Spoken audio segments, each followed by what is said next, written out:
Finally, ayan, sinahoran na rin tayo ni Lolo Meets at for the first time, proven and tested, may sahod nga sa Facebook. Yes!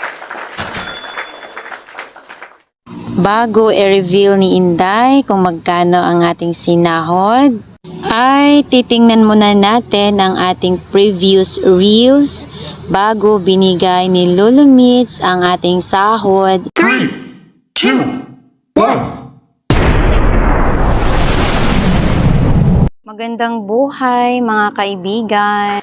Muli, ito ang inyong Inday magbabahagi ng kanyang estimated earnings as of August and September. Woo! Yan po yung previous reels natin na naka-on hold and naka-proceed pa lang siya. And thank you Lord kasi dininig po ang ating prayer.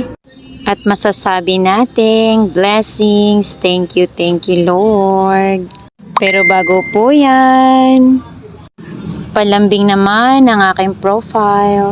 Charan! Ayan, praise God. Thank you Lord, they are all paid. Ibig sabihin, may sahod na po tayo. Sahod reveal. Charan! So, ayan po yung sahod natin.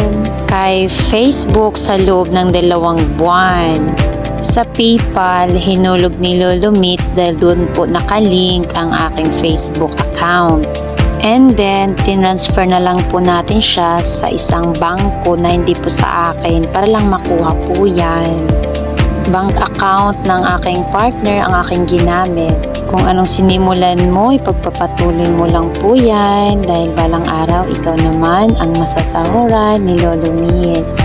At sa iba dyan na naka-on hold pa, huwag ka ma-stress dahil balang araw, mapipay din yan.